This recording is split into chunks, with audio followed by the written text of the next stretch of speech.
Eh bien, salut tout le monde. Bienvenue au Spot. En fait, on repart le podcast et le Spot, en fait, le podcast qui jase de géomatique en prenant une bière. Et donc, je suis en compagnie de Jonathan Roy de chez H4G. Salut Jonathan. Salut. Et je suis Charles de Grandpré de chez nouvellement Agence Coda. Donc, c'est ça, en fait, après une petite pause là, de podcast, on a décidé de relancer le projet. De retour. Ouais, exact. Tout simplement parce que,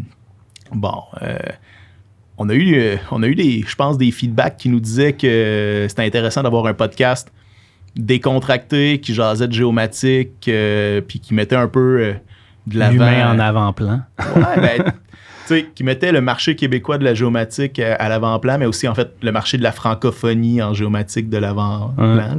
Je pense que c'est intéressant aussi d'avoir des gens, puis, tu sais, de vraiment parler de leur parcours entrepreneurial, humain.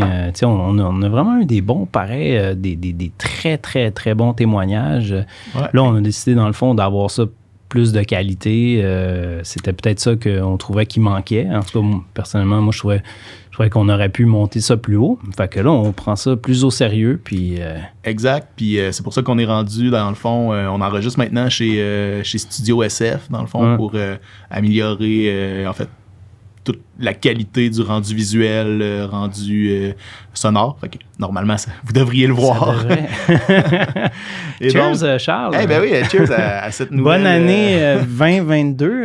Exactement. Bonne année à vous autres aussi. J'espère que vous allez avoir une bonne année. Yes. À tous ceux qui œuvrent dans le vaste domaine de la géomatique.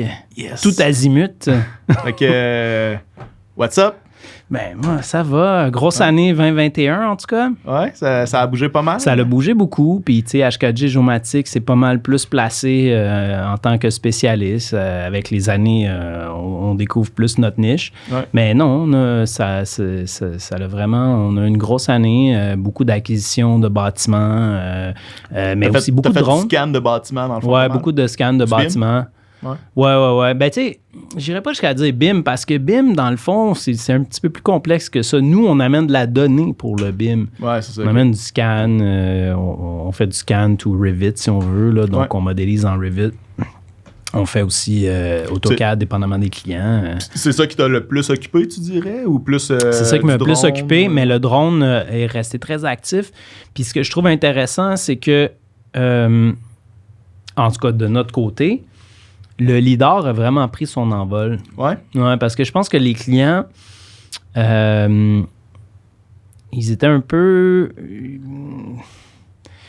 Ils ne voyaient pas encore la nécessité, mais là, on pourra en reparler plus tard, là, mais les systèmes LIDAR se sont beaucoup améliorés, sont devenus beaucoup plus compacts. Ils sont plus accessibles aussi. Donc, nous, on a 4 saisons. Donc, faire du LIDAR, on n'en fait pas tant en hiver parce que les gens veulent souvent du LIDAR, ils veulent de la topographie. Ouais, exact. Mais on peut sortir plus d'affaires que ça quand même.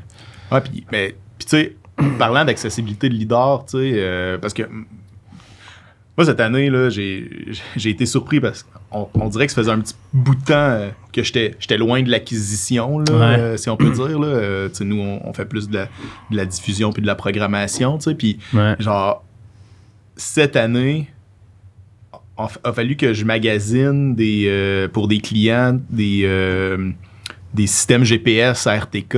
Ah ouais, hein? Ah oui, t'avais un client comme ça, des nouvelles solutions. Là, J'ai tellement été surpris à quel point les GPS RTK avaient baissé en prix. Oui, sauf que les grands leaders, je dirais qu'ils sont... Bon, les GPS RTK, mettons, pour prendre des points, prendre de la donnée plus simple, de très haute qualité d'ailleurs, là, je veux dire, centimétrique, c'est du RTK 2 phases, ça a beaucoup baissé en prix. Puis même que maintenant, tu utilises ton cellulaire avec l'application, tu n'as pas besoin de t'acheter un carnet Leica de 7 000 $ et plus. Ah ouais. Cependant, les bons vieux Leica, maintenant, ils sont restés très sophistiqués. Maintenant, les GPS Leica, il y en a beaucoup que tu peux prendre la donnée dans la forêt, là. Mais c'est un gros game changer, là, parce que avant, tout de suite, quand tu avais une canopée, il fallait que tu utilises ton... Parce que tu avais des multitrajets. ta station totale, à cause du multitrajet. Là, maintenant, avec la qualité de ces GPS-là, GNSS, je devrais dire, ben, tu peux saisir de la donnée, aller chercher des points. Hey, ça t'évite tellement de problèmes. Là, c'est clair. D'utiliser la station totale. En plus de ça, maintenant, avec tu peux pencher. Tu peux avoir un angle, je l'ai vu ça passer. Puis aussi, souvent, ce que j'ai vu aussi passer comme innovation, c'était t'as ton GPS, puis t'as un laser intégré dans ton GPS pour aller chercher des trucs qui sont comme un peu distants. Là. OK, ouais. Ouais, que ça, c'est... Mais ça, c'est pas les... Ça, c'est justement, c'est pas les... Ça, c'est pas les... Ben, tu sais, c'est pas, supposons... Ceux qui sont low cost, là. Ouais, tu sais, supposons comme un M-Lead. Exact, mais les M-Lead sont bien. Franchement, ils sont très bien. Mais je les ai pas testés. Là, qui sont 2 phases, parce que M-Lead, à la base, c'était juste une phase. Ouais. Moi, personnellement, je les ai vendus. Écoute, pour, comme on dit, pogner un fixe, là. Ouais. Tu pouvais attendre des fois une demi-heure, là. Si mais oui, si t'étais pas dans une bonne situation, il y avait un arbre trop proche. Oublie ça, c'était l'enfer. Ah ouais. Fait que cette année, dans le fond, ben... Vous autres, vous faites principalement de l'acquisition. Ouais. Là, Fait qu'on utilise GPS, scanner, RTC 360. Ce qui est intéressant aussi dans le monde du scanner, là, c'est que je pense qu'il y a une grosse évolution qui se fait. Malheureusement, à des coûts quand même assez élevés, mais je pense que c'est... Qu'est-ce que tu veux dire, il y a une grosse évolution? Dans les années qui suivent, selon moi, je crois que le SLAM va vraiment prendre son envol. Le SLAM étant l'assemblage... en fait, c'est du leader mobile. Oui, c'est ça, c'est leader mobile. On the fly, il s'assemble, tu es à l'intérieur, puis le nuage s'assemble, tu marches. Avec, j'ai testé le BLK2Go là, pendant pendant le congrès de géomatique à Québec. Là, Géo-Québec 2021. Puis... c'est intéressant, honnêtement. Ça permet de faire on the fly. Sauf que je trouvais qu'on voyait les beams. Les beams, OK, ouais, tu vois comment il saisit la donnée. On voit la ligne de beam, alors que sur un, par exemple, ton RTC... Ouais, là, tu vois pas. Là, c'est un beau nuage très... exact. Très défini, très dense. C'est ça, exact. Ouais, c'est sûr. C'est la différence. Mais définitivement, on arrive quand même à une époque où est-ce que l'acquisition va s'automatiser. Ouais, de plus en plus. Je sais pas si tu as vu l'espèce de robot de Boston Dynamics, là, une espèce de chien avec un Leica intégré. Là. Ouais. J'ai pas vu... le résultat de ce que ça donnait? Ben, en fait, c'est un BLK2Go, je pense qu'il y a dedans. Ça se peut, ouais. Ouais, donc c'est un BLK2Go, c'est juste que, ben, gars, il fait sa job sans toi, là. Ouais, c'est ça. Puis il y a aussi Navis, que je trouve très intéressant. OK, je connais pas. On dirait, tu te souviens-tu, Retour vers le futur, tu sais, quand il arrive dans la grange, là... il arrive, puis là, il pense que c'est un extraterrestre. Ouais, au début. Là. Bon, mais ça me fait un peu penser à ça, parce que le truc, t'as en fait une POC. OK. T'en as une ici, t'en as une là. Okay. Donc, au lieu d'avoir un seul capteur, t'en as 2. Donc, ton nuage de points est beaucoup plus dense. OK. Puis là, tu te promènes avec ce truc-là, t'as l'air de quelqu'un qui vient de 25. OK, fait que plutôt que de le slammer à la main, là, tu l'as... Là, tu l'as ici, tu te promènes, t'as l'écran, tu l'as en temps réel. C'est vraiment bien, franchement, là. Ah ouais, OK. Puis, t'as un nuage de points qui est très dense, qui s'assemble aussi automatiquement. Eux sont très... Ce que je vois venir aussi, c'est qu'ils sont très centrés sur le software, donc le logiciel, les solutions logicielles, au lieu du capteur en tant que tel. C'est-à-dire, ta calibration, tu n'as plus besoin de calibrer le sensor, le capteur. Puis c'est dans tes mises à jour. Puis avec tes mises à jour, dans le fond, ton acquisition va être de meilleure qualité. Okay. Fait que de plus en plus, les compagnies offrent des solutions qui sont plus centrées sur le logiciel, donc software. Ouais, parce que il y a beaucoup de gens quand même qui étaient... Je me rappelle quand je faisais du lidar, le post-process, c'était quand même ça pouvait quand même être un pain. Là, ouais. Alors que maintenant, je regarde ça, puis t'as de l'autocorrélation automatique dans l'assemblage se fait quasiment. Il reste quand même du travail à faire. Il y a un petit peu de traitement. Surtout, t'es mieux de prendre des points de contrôle quand t'as un gros bâtiment. Ouais, c'est ça, exact. Mais quand même, les logiciels se sont beaucoup améliorés, j'ai l'impression, en tout cas, par rapport à ça. Là. Ben, surtout celui que j'ai vu. En fait, mais ça aussi, c'est une autre chose. Là, je veux dire, c'est un autre business case. Ouais. C'est que maintenant, tu envoies ça sur leur plateforme, puis là, ils te vendent du cloud, etc. Le cloud Sauf que l'assemblage semble se faire vraiment bien. Okay. En plus de ça, t'es mieux, moi, je pense, avec ce genre d'affaires-là, t'es mieux d'avoir quand même des points de contrôle. Ouais. Sauf que, mettons, tu utilises un scanner statique versus le SLAM comme ça, ça va te prendre peut-être le 1/10 du temps.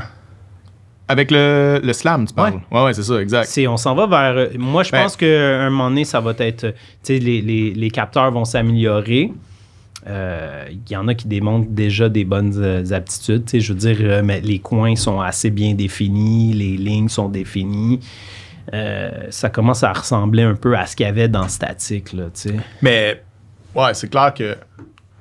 En fait, j'ai l'impression que c'est quand je pense, je l'avais déjà dit dans un autre podcast, là, mais moi, je me rappelle quand j'étais au secondaire, à l'université, puis que mon prof, il disait « Ouais, le lidar, c'est super... ça coûte cher, il y a personne qui utilise ça. » Classique, là. Puis, ça fait 15 ans. Puis là, le lidar, c'est partout. Là, oui, c'est partout. Mais oui, le point c'est ça. C'est la donnée que les gens veulent. Ben, les clients, quand même, ils utilisent toujours pas ça. Tu sais, comme par exemple nos clients, les architectes. Je crois qu'au Québec, on a un petit retard sur tout ce qui est Revit. Là, du BIM en général, mais Revit aussi. Il y en a beaucoup de mes clients qui me demandent encore du CAD, puis c'est correct, mais ils commencent à s'adapter tranquillement, pas vite vers Revit. Là. Puis toi, ce que tu vois, c'est principalement... là, je parle vraiment pour ta business, là, mais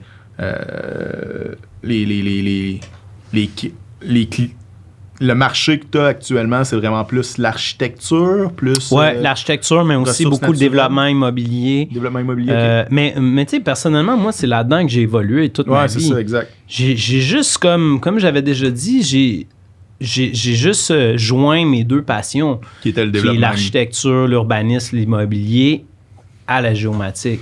C'est comme ça que j'ai trouvé, que j'ai pu faire le pont. Tu comprends? Mais tu fais pas tant de géoscientifique ou de ressources naturelles ou de... Ouais, j'en fais quand même. Ouais, un peu? Ouais. Okay. Oui, j'en fais fort. Mais c'est drôle parce que, bon, ça fait quand même longtemps qu'on œuvre là-dedans, là, tu sais. Fait que, forcément, mais aussi, comme dit, tu sais, l'urbanisme, c'est quand même c'est une science humaine assez large, tu sais, qui peut aller chercher... Ben, c'est une science humaine. Ça peut toucher les sciences de la nature aussi. Donc, on a des notions, tu sais, beaucoup en environnement. Ouais. Donc, forcément, puis personnellement, moi, j'ai étudié en télédétection. Ouais. À la base, je voulais faire surtout du multispectral. Parce que j'ai étudié là-dedans. Mais j'ai laissé. Mais sauf que le lidar m'a toujours intéressé, la photogrammétrie aussi. Ouais. Mais quand j'ai fait mettons, mon plan d'affaires, c'était pas super viable. Donc, tu sais, je peux pas vivre de ça nécessairement. Ouais, c'est ça, exact. Ouais. Mais c'est drôle parce que tu viens de le mentionner, tu viens de parler de photogrammétrie. As-tu l'impression que le fait que le lidar se démocratise, ça va un peu diminuer moi, je pense la volonté d'avoir de la photogrammétrie? Ouais, mais je pense que les deux sont complémentaires. Ouais. Ben ouais, tu n'as pas un orthophoto avec... un lidar. Ben, sauf que si tu fais juste de la photogrammétrie... Ouais. T'as une orthophoto, mais t'as pas une vraie orthophoto. Qu'est-ce que tu veux dire? Ben, c'est-à-dire que ton orthophoto, elle est au sol. Elle 2D, est... genre? Hein? 2D? Non, mais dans le sens que ton orthophoto, elle est vraie au sol. Mais dès que tu montes en altitude, là, ton orthophoto en photogrammétrie, elle est plus... faut que tu le couples avec un lidar. Oui, ça serait mieux. Ben, en fait, non. Dans le fond, là, ce qui est bien, c'est d'avoir un...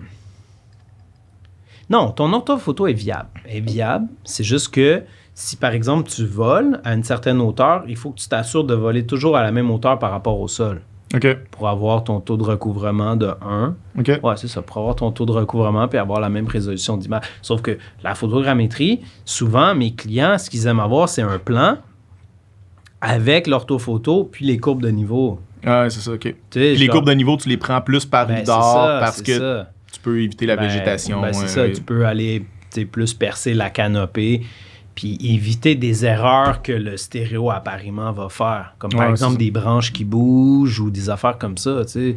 Ouais. C'est comme ça que moi, je trouve que c'est un bon workflow. Puis aussi, quand tu fais ton lidar, souvent, tu as une caméra avec, mais il faut que tu t'assures que ton taux de recouvrement soit bon parce que ta fauchée de lidar, elle peut être beaucoup plus large que, par exemple, des images. OK. Donc, c'est bon d'avoir... Moi, je trouve que c'est bon d'avoir les deux. Je trouve qu'ils sont complémentaires.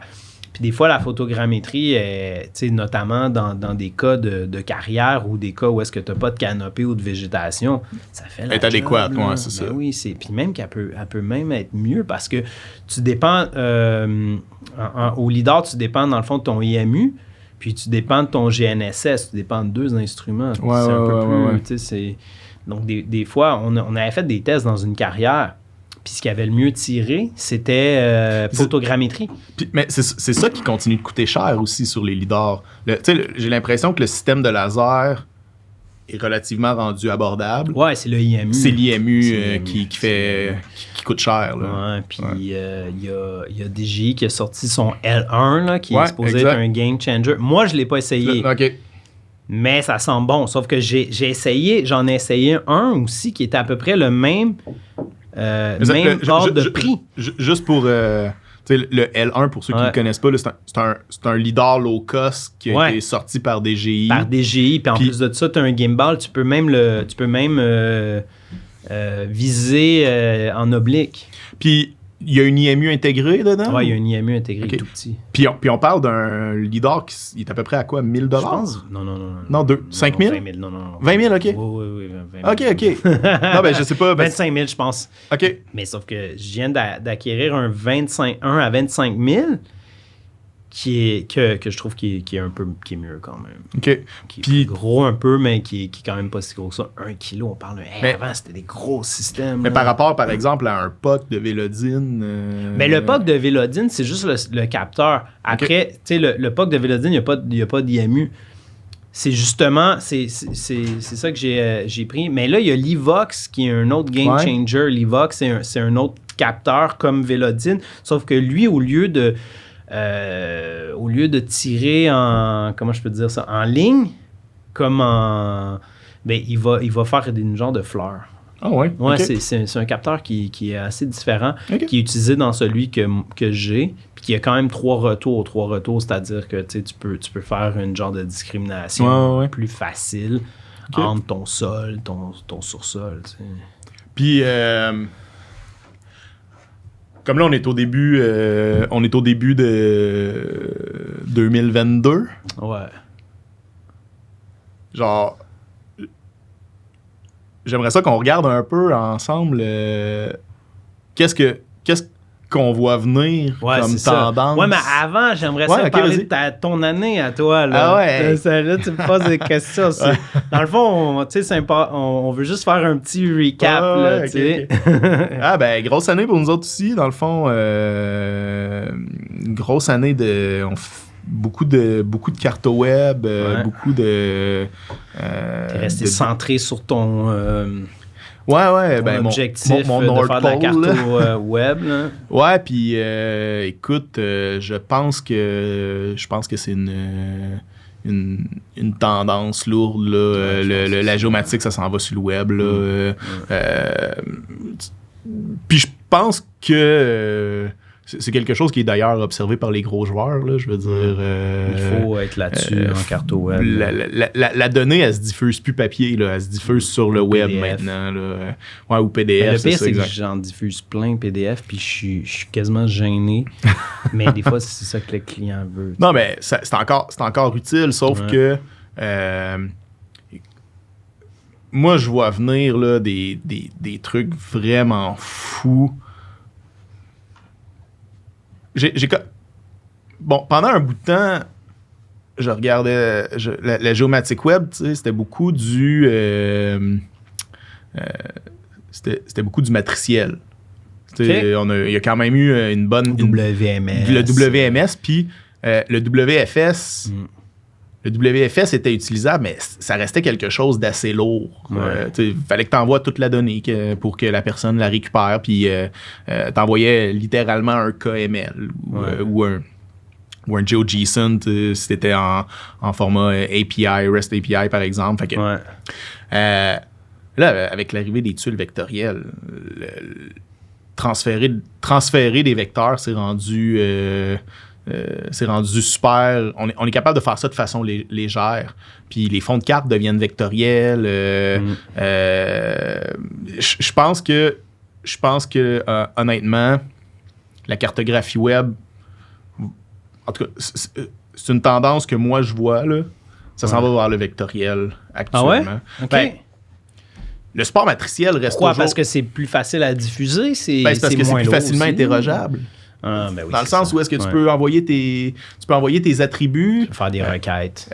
Exact. Ouais. Alors que quand tu envoyais, par exemple, un WMS, ben, tu envoyais une matrice, puis là, oui, tu voyais la route, statique, mais tu ne pouvais pas l'interroger. Tandis que là, avec la tuile vectorielle, tout devient interrogeable avec les attributs. Puis c'est super facile de faire... mais c'est quoi les formats les plus utilisés? En tuile vectorielle? Ouais. Ah ben, c'est principalement le MVT. Non, le MVT, en fait. Okay, le GeoJSON, c'est pas... Le GeoJSON n'est pas tuilé. Le GeoJSON t'envoie la donnée totale. Mais c'est le Mapbox Vector Tile, là, qui dans le fond, qui est le... C'est ça, Mapbox a vraiment pris... Ben, puis là, après ça, il y a d'autres moyens d'envoyer. Là, on peut utiliser le protobuf, par exemple. Du fait que ça soit tuilable, ça réduit, ça te permet d'économiser de l'espace. Exact, c'est ça, mais quand même avoir les attributs. Plus facilement avec les attributs. Ah ouais, ok, c'est ça, exact. Ça. Okay. Puis l'autre aspect que je vois venir, ben, dans le fond, là, nous, c'est là-dessus. Là, ben, je sais pas si tu étais au courant, mais dans le fond, Mapbox, avec leur librairie Mapbox GL.js, ont comme changé leur licence, là, fait que ça a fait en sorte que... Non, je suis pas au courant, il faut que tu me mettes à jour, là. Il y a plein des choses, moi, que j'ai pas touché là-dedans. Là. Il y a quand même beaucoup de monde qui se sont... parce que les coûts ont vraiment changé, puis ça... Mais toi, est-ce que tu utilises ces solutions-là ou tu restes dans l'open source pas mal? Ben, on a fait quelques projets avec Mapbox GL.js, là. J'imagine que ça simplifie un peu le travail du fait que les librairies sont assez complètes ou mais tu sais, supposons que qu'est-ce qui fait en sorte que tu utiliserais dans le fond Mapbox versus des solutions open source? Ben, la rapidité d'affichage là, c'était vraiment assez hot, mais je dirais Mapbox GL.js c'était quand même fait pour le MVT, là, si on peut dire. Là. C'est la technologie de Mapbox. Mais eux, est-ce qu'ils ont rendu ça le MVT, c'est utilisable. Genre comme shapefile. Supposons que tu utilises PostgreSQL comme base de données spatiale pour tes données géospatiales. Ben, c'est super facile d'exporter vers un MVT là, avec PostGIS, évidemment, là, mais c'est super facile d'exporter vers un MVT. Puis ça, c'est une solution qui est open source. Là. Mais là, ce que j'ai vu passer dernièrement, puis j'ai pas encore travaillé là-dessus, mais il y a un fork là, de Mapbox GL.js, justement, là, qui est map libre. Okay. Ça, c'est quelque chose qu'on va explorer là, probablement là, c'est ça, là, dans cette année. Puis évidemment, écoute, il y a vraiment des trucs intéressants. Le 3D, là, le 3D... GML, genre? Ben, le 3D... Ça existe ça encore? Tout ce qui est GML, City, GML, ces affaires-là? Ouais, ça s'utilise encore, mais... moi, ce que je vois beaucoup passer là, ces temps-ci, là, du 3... Ben, Mapbox GL.js était capable de gérer du 3D assez bien, là. Okay. Après ça... genre des librairies comme 3GS, par exemple, là, qui pour faire du rendu 3D qu'on peut utiliser là, en géomatique. Mais ça, en fait, c'est pas du meshing, c'est du... Ben, tu peux utiliser plein de trucs là-dessus. Là. Ouais, tu peux mettre des meshs, ouais. tu peux mettre... Ouais, mais ça a comme du 3DS, là. C'est un peu... Oh my God. Le mot m'échappe, là, mais c'est beaucoup plus léger que du meshing, parce que du meshing, ça peut être très lourd, là, tu sais. Donc, on en produit avec tous les logiciels comme Pix4D, Agisoft... ça serait intéressant de mettre ça là-dessus. Ben, puis, tu sais, il y a plein de façons côté serveur, je m'y connais un peu moins, là. C'est plus mon équipe là, qui s'occupe de ça. Mais c'est qui va consommer cette donnée-là, mettons 3D? Parce que la créer, l'envoyer, c'est pas souvent ce que les gens demandent parce que, bon, il y a d'autres façons de consommer la donnée. Ouais, mais fais juste penser à, par exemple, toi, tes clients en carrière, là, tu leur envoies des plans avec des données probablement volumétriques, mais t'envoies des plans, t'envoies quoi, des courbes de niveau? Non, même pas. Même pas. C'est juste des contours avec le volume ou sinon... Parce que des fois, c'est des remblais, des blés. Des études de remblais, des blés. Où est-ce que tu vas avoir un raster, un gradient de couleur, où est-ce qu'il y en a eu moins ou il y en a eu plus. Mettons, rouge, il y a eu un remblai, puis bleu, il y a eu un déblai avec des quantités. Mais tu sais, ce qui est intéressant, c'est que quand tu amènes ça dans le web, dans le fond, là, c'est que tout devient interrogeable. Ouais, tu veux savoir précisément à tel endroit, c'était quoi mon élévation, ben ce qui peut être intéressant aussi, c'est que, comme par exemple des logiciels comme Drone Deploy, tu as telle donnée, mettons, qui est, je sais pas moi, qui est... tu as tel volume d'un matériau, mais là, tu lui donnes dans le fond, c'est quoi le matériau en question? Du MG20, par exemple. MG20, qui est un gravier utilisé là, pour les routes. Ouais. Là, il va te donner, il va te faire la conversion en tonnes. Ah ouais, OK. Donc, interrogeable, mais aussi, tu sais, il va te faire un calcul. Ouais, c'est ça, exact. Ça, c'est intéressant. Puis, on parle de carrière, mais ça peut être n'importe quoi, là. Ouais, exact. Ben, tu sais, dans le monde de la construction, entre autres, là, des suivis de fosses ou des choses comme ça, ça peut être vraiment super intéressant, là. Puis, l'autre aspect aussi, c'est que c'est le 3D. Je m'avance sur quelque chose, mais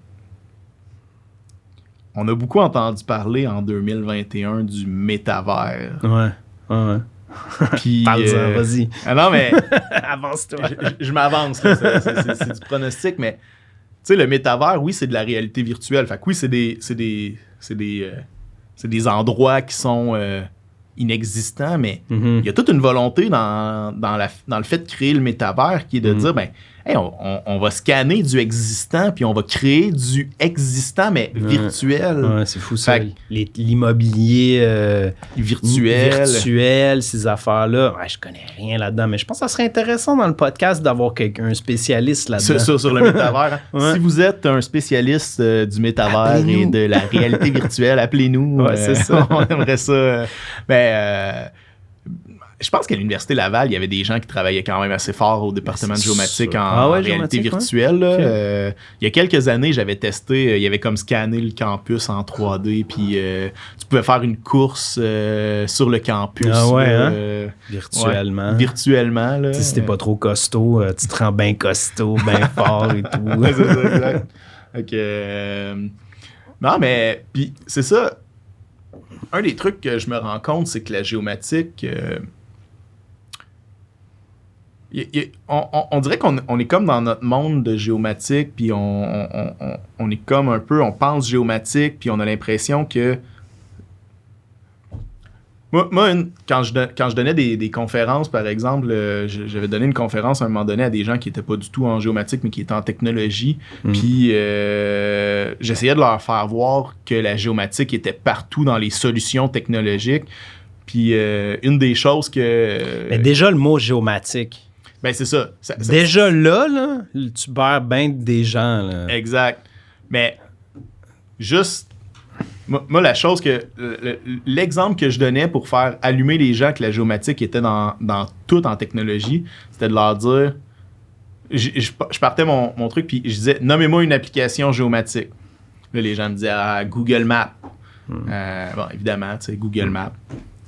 Puis là, je les saisissais, puis je leur disais, l'application géomatique par excellence, là, c'est Tinder. Ça existe encore, ça, Tinder? ça marche full. Mais c'est la géomatique qui permet que Tinder marche full. La géolocalisation. C'est la géolocalisation qui rend la chose vraiment intéressante. Ouais. Puis c'est ça, là. Mais Tinder, ça se brandera jamais comme une application de géomatique. Non, mais le mot géomatique se brand mal. C'est ça, exact. Ça a toujours été comme ça. Ça a toujours été comme ça. Tu peux parler de cartographie web, OK, et tout, mais géomatique... Tu regardes les grosses applications qui roulent actuellement, là. Uber, application de géomatique, Tinder, application de géomatique, toutes les applications de livraison actuellement. Clairement. Application de tu géomatique. Tu peux suivre sur ta carte en temps réel le livreur, il est où, tu sais. Exact. Puis ce qui s'en vient, tu sais, les grosses révolutions là, qu'on voit venir, là, puis ça va peut-être faire une transition vers le sujet qu'on voulait faire des tendances géomatiques de 2022, mais le métavers, réalité virtuelle, ça va prendre de la géomatique pour faire ça. Of course. Après ça, le réalité augmentée. Présentement, là, on est en train de regarder, il y a des librairies web de réalité augmentée, là. Mm-hmm. Ça fonctionne avec le GPS du téléphone, là. Ouais, mais c'est ça, c'est de moins en moins, j'ai l'impression, peut-être le GPS, c'est plutôt la triangulation des tours de télécom, ça se peut-tu? Ou des sites de télécom? Ben, en fait, c'est que ça continue d'utiliser le GPS, le système GPS, mais ça peut... Ça peut être assisté, je crois, par la triangulation. Ouais, exact. Puis aussi, on parle de plus... Mais ça fait longtemps qu'on parle de ça.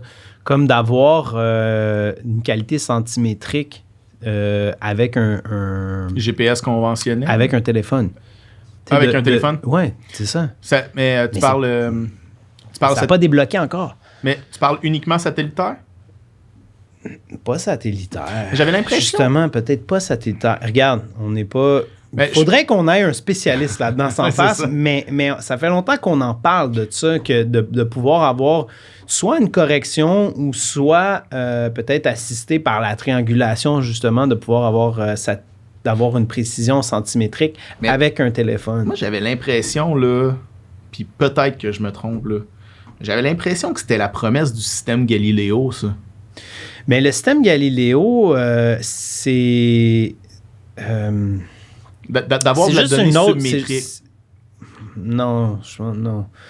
Non, système Galileo, là, c'est plus une autre constellation. Mais je sais que c'est une autre constellation européenne, là, mais j'avais vraiment l'impression qu'il aurait débloqué le code. Parce que tu peux faire du submétrique sur le GPS, le système GPS conventionnel, mais il est bloqué. C'est qu'il est bloqué, ouais. C'est ça. Mais il l'utilise pour des usages militaires. Exact.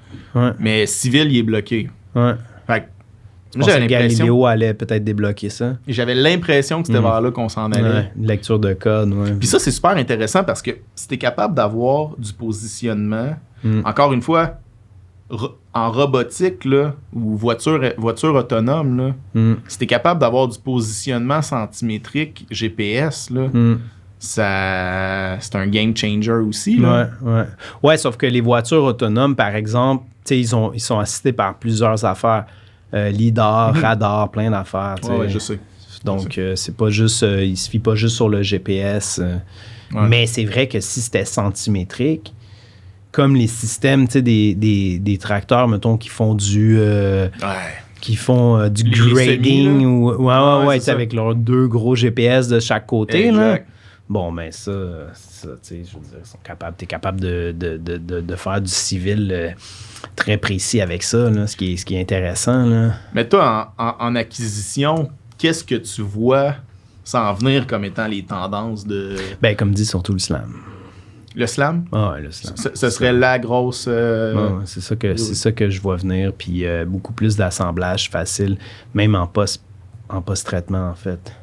Moi, là, j'ai l'impression que en acquisition, puis là, t'es pas vraiment en acquisition, t'es plus en traitement, là, mais moi, j'ai vraiment l'impression là, que vous allez avoir dans les années à venir, là, 2022, d'après moi, ça va commencer même à débloquer, puis comme encore plus dans les années à venir, là, mais identification d'objets, là, là, c'est le gros truc qui s'en vient. Par AI?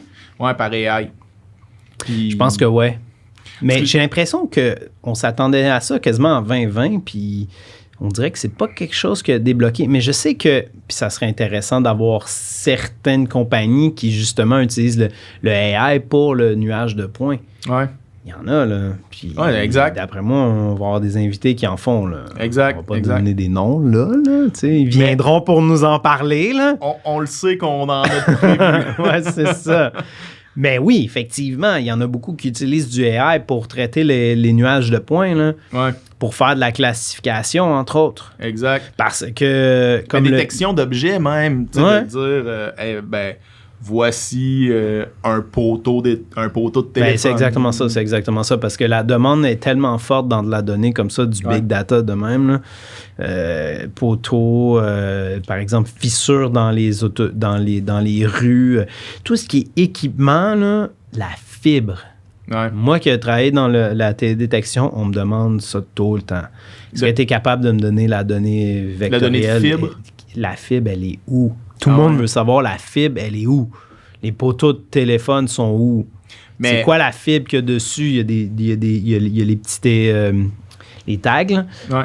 Donc, c'est de cette façon-là. Donc, faudrait avec un AI parce que, dans le fond, chaque compagnie a leur propre base de données, tu sais, qui est une base de données géomatique. Ouais. Avec probablement des shapefiles, tu sais. Puis, mais ils veulent pas donner... Sauf que si tu marches sur la rue puis tu regardes les poteaux électriques, ben tu vois les étiquettes, là. Ouais. Tu vois la fibre, elle appartient à qui? C'est juste qu'il faudrait compiler cette donnée-là. Ouais, c'est ça, exact. Je sais pas si quelqu'un le fait, puis c'est pas avec le lidar que tu vas le faire non plus. Mais ça te prend de la photographie, pour faire de photographie. l'identification. Ouais. Dans le fond, c'est... Puis à la limite, c'est même pas de l'intelligence artificielle. Un simple ORM est capable de faire ça. Ouais, c'est ça. Ouais. Oui, mais non. Parce que... Oui, mais non. C'est ça. C'est que l'étiquette, des fois, est virée de bord. Ouais.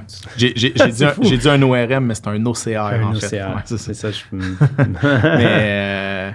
mais en même temps, une autre des tendances, moi, que je vois, là, c'est la quantité de données qu'on a. Il y a quand même beaucoup de monde actuellement qui travaille fort à créer des jumeaux numériques de villes puis de... Il y en a beaucoup. Moi, je le vois venir, puis même... C'est con, là, mais... C'est comme si... présentement, dans le fond, on a couvert le sud du Québec au lidar. C'est fait. Mais jusqu'au milieu du Québec. Là, ouais, c'est ça. Puis c'est à refaire. Mais c'est ça que j'allais dire, c'est que actuellement, on se contente plus juste d'avoir un lidar. Non. On veut avoir du temporel lidar. Genre, être en mesure de dire, on a eu des changements. Puis il y a du monde qui travaille là-dessus actuellement. C'est fou, là. On va avoir... On n'a pas le choix, là. Non, c'est ça. Il faut cette donnée-là. Oui, mais... Comme pour ceux qui ne savent pas, Géoboutique, tu as le lidar, mais c'est résolution 1 mètre. Là. Ouais, c'est ça. Puis t'as pas accès à la donnée brute. T'as accès à la matrice. À la donnée brute qui doit être beaucoup plus fine parce que, dans le fond, tout ce que c'est un modèle numérique de terrain qu'ils ont décidé de faire ou 1 mètre. Ouais, c'est ça, exact. Sinon, il faut que tu payes, là. C'est ça. En même temps. C'est une donnée qui coûte très, très cher. Là. À la ville de Montréal, tu as du 20 cm. 2015. Moi, je travaille sur des projets au Nouveau-Brunswick. Là. Ouais. Ah, eux, hein?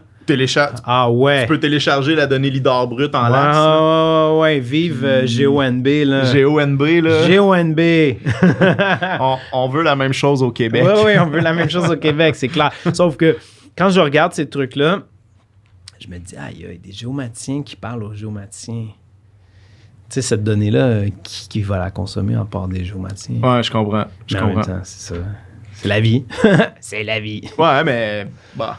En même temps... Sauf que cette donnée-là, elle est tellement essentielle.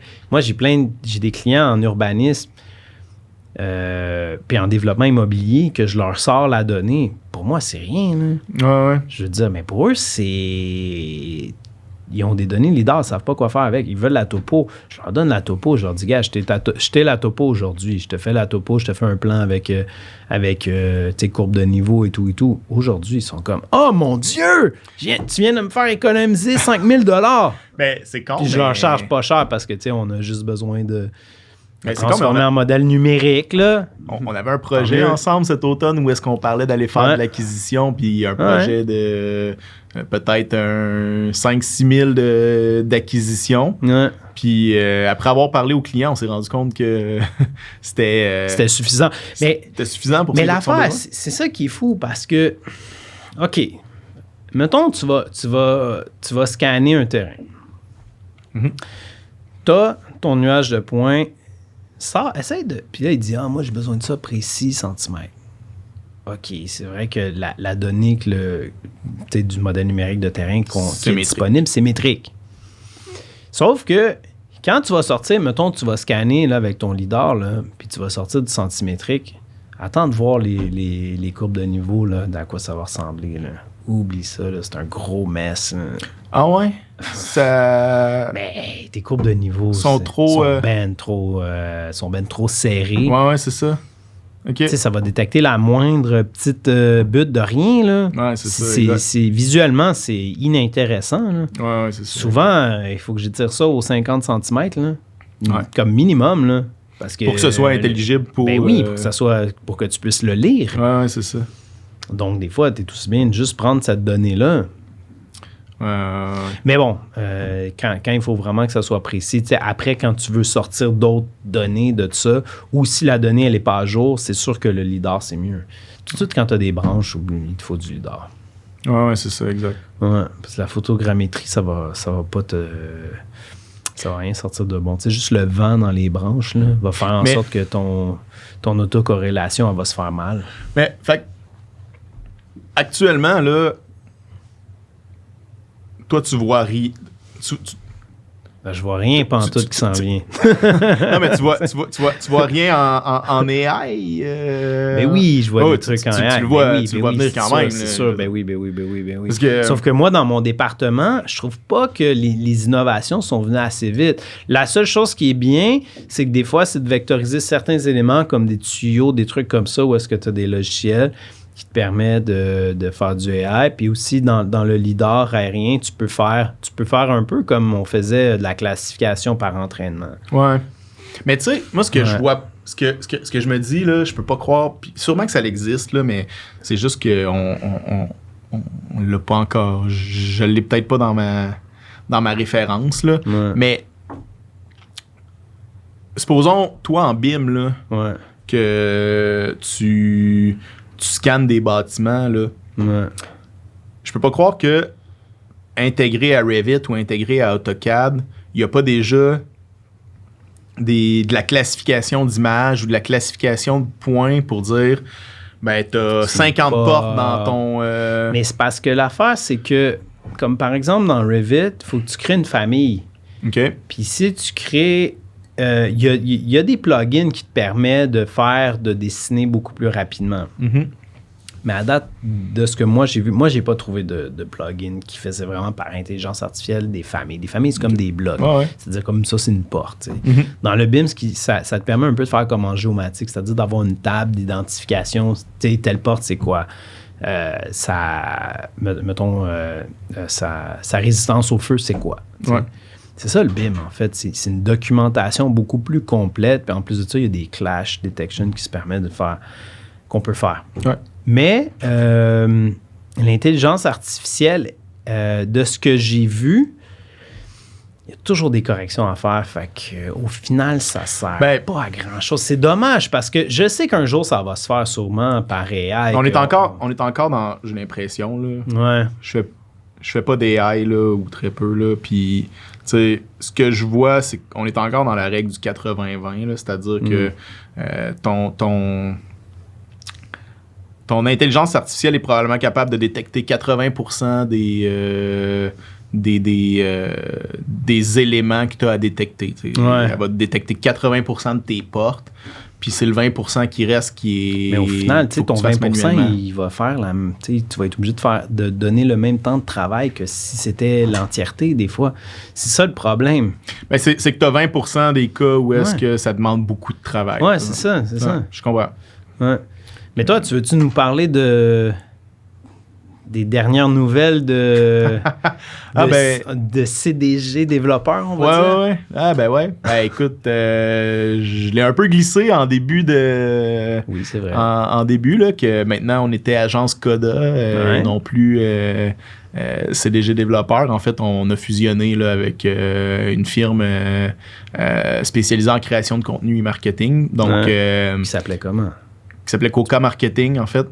Puis l'idée derrière ça, c'est que nous, on est beaucoup...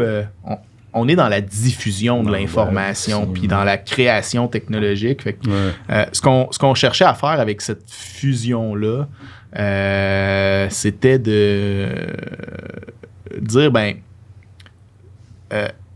parce que je trouve que souvent, dans les projets, même de cartographie web ou de diffusion de données, un des enjeux, c'est qu'on crée la plateforme, on crée l'élément.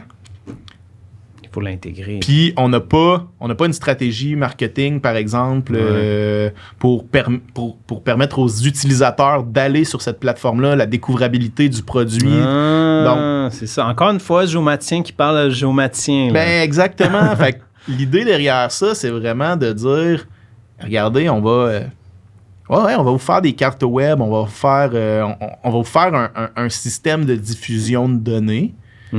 Mais c'est pas, ça s'arrête pas là, la diffusion de la donnée. Il faut avoir une stratégie. C'est vraiment ça notre idée. C'est de dire, ça vous prend une stratégie pour dans le fond, rendre accessible cette donnée-là. Ouais. La mettre accessible, c'est... J'allais dire 50% du travail, mais je dirais même 20% du travail. Ouais. Il faut la marketer, cette donnée-là. Il faut que les gens sachent que ta donnée existe. Il faut que les gens aillent utiliser ton application. Fait que c'est vraiment... je trouvais que c'était une bonne façon de compléter la diffusion de l'information. Puis après ça, dans le fond, l'idée aussi, c'est que on veut pas se... Moi, j'ai toujours vu la géomatique comme étant un outil à quelque chose de plus gros. Ouais. On fait pas de la géomatique pour faire de la géomatique. Non, la géomatique, c'est un marteau. L'idée derrière ça, vous avez... il faut que tu véhicules quelque chose. Puis ça revient un peu à ce que je disais tantôt. La géomatique est intégrée dans tout ce qu'on utilise sans même y penser. Puis, fait que l'idée, c'est un peu de dire, vous avez une... on veut éclater un peu la géomatique. Vous avez vous voulez faire une application de réalité augmentée, on va vous aider à faire la réalité augmentée avec le volet géomatique et tout. Vous avez un projet en environnement qui nécessite de la diffusion, mais on est capable de vous aider avec... on va vous faire une cartographie web. On va vous faire le site web qui l'accompagne, la cartographie web, puis on va vous faire la campagne marketing associée pour que les gens l'utilisent, puis que votre cartographie web, elle serve puis qu'elle conscientise réellement des gens. Fait que c'est un peu ça l'idée derrière cette fusion-là. Puis je pense que un concept qu'on voit souvent passer, mais le fameux concept de la story map, là, c'est un peu le concept, je pense, qui est... la story map, je pense que c'est ce qui décrit un peu... comment je vois la géomatique. C'est-à-dire que la géomatique est un outil de narration, est un outil de communication, puis... puissant. Super puissant. Très puissant. Parce que la COVID est probablement le plus bel exemple. Dès que tu veux savoir de quoi c'est la COVID, il y a tout le temps une carte associée quasiment. Là. Dans quelle zone tu as le droit de faire quoi? Ah, il y a une carte qui te permet de savoir tu es dans quelle région, puis ta région est-tu en rouge, en jaune, en vert, en violet. Tu veux savoir où est-ce qu'il y a le plus de cas de COVID? Ah, parfait. On a fait une carte avec l'intensification de... Tu sais, la géomatique, la géomatique puis la cartographie web, elle est partout comme outil de diffusion de l'information. Puis honnêtement, si on se mettait à faire un tableau... Tu sais, si on avait fait un tableau, là, pour dire voici les zones où est-ce qu'il y a beaucoup de COVID, là, ça serait bien moins intelligible. Puis, tu sais, pourquoi nos clients ils viennent nous voir? Ben, parce que souvent, ils ont de la donnée, puis ils savent pas comment l'interpréter. Puis, le cadre de la géomatique permet d'aller chercher cette information-là, tu sais, permet d'aller faire du GeoBI. Une des cartes sur lesquelles on travaille depuis un bon bout de temps puis qui a été pas mal diffusée, mais la carte des surverses de la Fondation Rivière là, sur laquelle on travaille, on n'avait aucune idée avant de créer la carte c'était où les zones problématiques. Depuis qu'on a créé la carte, c'est super clair. Vois, là, on le sait c'est où les zones problématiques. Ouais. Visuellement, tu le vois tout de suite. Là. Exactement. Ouais. Mais si on sait pas les zones problématiques sont où, comment est-ce qu'on fait? Tu les illustres pas, t'as pas une bonne vue d'ensemble. Ah, exact, c'est ça. Donc, est-ce que tu travailles avec Power BI, toi? Ah, tout le temps. Ah ouais, hein? Ouais. OK. Tout le temps. En quoi cet outil-là? On connecte des bases de données, on fait des... Power BI, je te dirais, on l'utilise moins un peu en spatial, là, parce que c'est... il y a des extensions spatiales, mais tu sais... Oui, il y a des extensions spatiales, on a des outils plus puissants que Power BI pour gérer le spatial, là. Mais attends, Power BI, c'est quoi exactement? Power BI, en fait, c'est un outil qui te permet de faire du reporting rapide. Là. OK. Fait que tu connectes ta base de données, là, il sort des graphiques. Ça te sort des graphiques, ça te sort des tableaux. Je dirais... peut-être pas la Parce meilleure que ça, métaphore. C'est un outil là. qui a le vent dans les voiles. Ouais, puis je comprends... Vraiment, j'en entends parler de partout. Là. Ouais, mais... oui, puis tout à fait. Puis ça a une raison d'être parce que tout le monde actuellement, là, puis ça, là, c'est vraiment quelque chose je trouve que les géomaticiens, on met pas assez d'emphase là-dessus, là. Mais présentement, là, tout le monde dans le monde du retail, là, ils ont toutes des bases de données avec les adresses de leurs clients. Tout le monde a ça, là. Mais oui, tout le monde a ça. Faut que tu ça. Plus de données possibles de tes clients. Il faut que tu connaisses tes clients. Exact, mais tout le monde dans le monde du retail a ça, là. Ouais. Puis ça, là, c'est une mine d'or à aller miner, là, en data, là. Oui. Juste... on parle comme des requins de la finance. C'est ça, exact. Non, mais juste de dire, hey, on va prendre ces bases de données-là, on va les connecter dans Power BI. Parfait, on est prêt à faire du reporting. Fait que c'est pour ça que c'est super puissant, là. C'est drôle, j'écoutais la semaine passée, il y avait je sais pas si tu écoutes ça, moteur de recherche à Radio-Canada, mais je pense que c'était une rediffusion, là, mais il parlait... Je sais quoi, mais j'ai pas écouté beaucoup. Il parlait du fichier Excel en sciences. Puis à quel point le fichier Excel est vraiment, vraiment important en sciences, mais à quel point il y a ses limites. Mais oui. C'est ça. Mais c'est... Power BI, c'est Excel, c'est stéroïde. Là. Est-ce que Power BI est en train de prendre le dessus aussi sur les outils de statistiques? Genre quoi? C'est que je cherche le... Genre plutôt que d'utiliser du R, genre, ou des choses comme ça? Ouais. Ouais, je sais pas si ça a la même. Du R ou l'autre logiciel, c'est quoi donc par IBM, là, tu sais? Tableau, c'est pas IBM. Bref, c'est pas grave. On va juste prendre comme exemple R, maintenant. Ouais. Est-ce qu'il va prendre le dessus sur R? C'est sûr que R est très flexible. Là. C'est pas je pense pas que ça a la même... c'est pas le même outil, là. Tu sais, moi, vraiment, Power BI, c'est... La façon dont je vois ça, c'est dompe tes données là-dedans, puis C'est simple. Genre, puis fais des drag graphiques. and drop. Des données. Comprends Ouais. ta business. Là. C'est Ouais. vraiment ça. Là. Ok. Ou comprends tes problématiques environnementales. Parce que nous, on utilise plus... Ouais. on fait plus de l'environnement. Là. On fait de l'informatique, mais souvent dans des Ouais, avec vos clients, c'est surtout du monde là, qui ont... en environnement, gestion des eaux, genre, ou des choses beaucoup comme ça. de réserves amérindiennes aussi, je crois. On travaille beaucoup avec les communautés autochtones, c'est ça. Ouais. Puis beaucoup en ressources naturelles, gestion des eaux, gestion des pêches.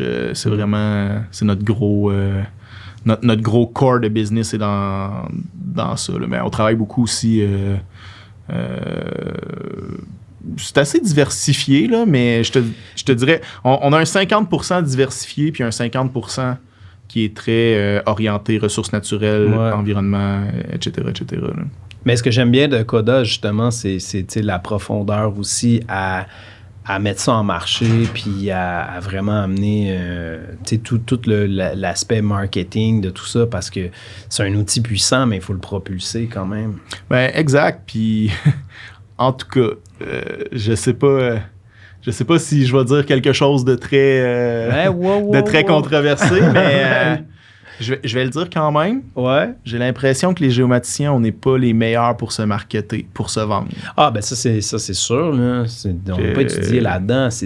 Encore une fois, c'est là l'importance d'avoir une bonne équipe. T'sais. Ouais. Faut connaître ses faiblesses. Je veux dire, peu importe dans quel domaine que tu es.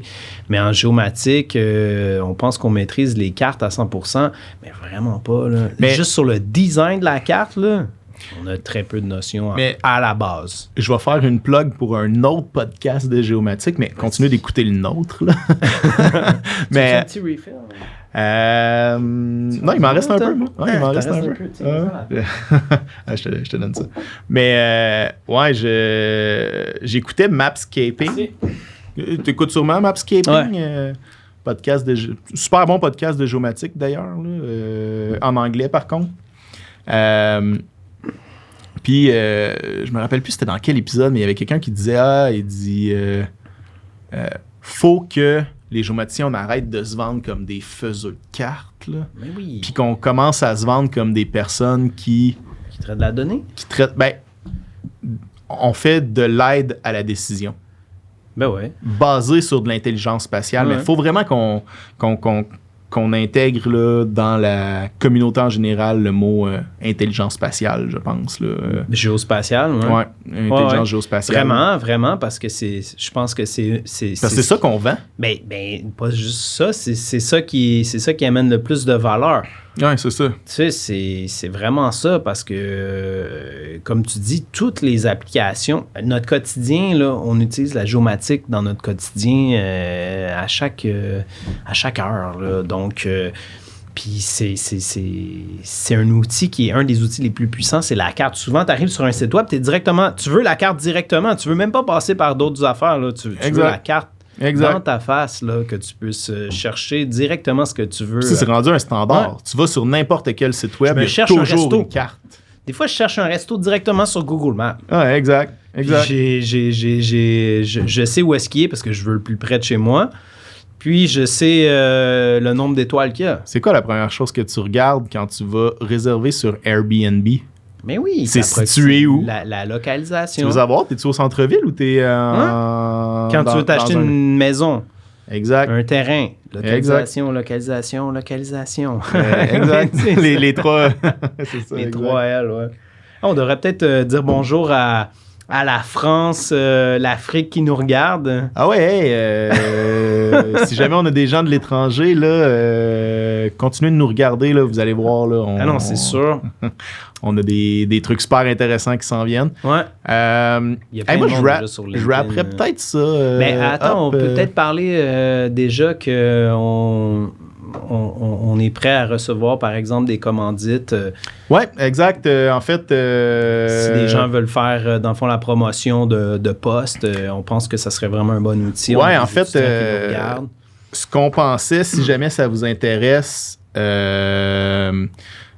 On sait que présentement, il y a une grosse pénurie de main-d'œuvre. Ouais. On sait qu'il y a beaucoup de gens qui cherchent en géomatique, en fait, des gens avec des compétences en géomatique. Donc, si jamais il y a des gens qui sont intéressés à faire du placement de poste dans le podcast pour de la recherche RH, on aimerait ça, dans le fond, contactez-nous. N'hésitez pas, contactez-nous. On peut voir qu'est-ce qu'on peut faire ensemble. Exact. On sait qu'il y a beaucoup d'étudiants qui nous regardent. Exact. Puis si jamais... des gens qui recherchent des postes. Exact. Fait que vous savez que quand vous placez, il y a juste des gens de géomatique ou presque qui vont nous écouter. Ouais. Puis si jamais il y a des gens qui sont intéressés à faire également là, du placement là, publicitaire, on est également ouvert. On est également Venez ouvert. nous jaser aussi. On a une bonne liste quand même d'invités qui sont super intéressants. Ouais, exact. Qu'on a déjà contactés, qui vont venir nous voir. Mais si vous pensez que vous pouvez amener un petit quelque chose au podcast, nous, on est intéressés à vous recevoir. Ouais, si vous avez fait un projet cool en géomatique puis que vous avez le goût d'en parler, faire connaître ça de la communauté de géomatique francophone, je pense qu'on est là pour... nous, ce qu'on veut faire, c'est promouvoir la géomatique dans le monde francophone. Puis, on s'adresse à la francophonie. Exactement. Pas juste le Québec. Puis, fait que contactez-nous. Puis, on wrap tout ça là? Il va comme ça. OK. Eh ben, À la prochaine. à la prochaine. Ciao, ciao.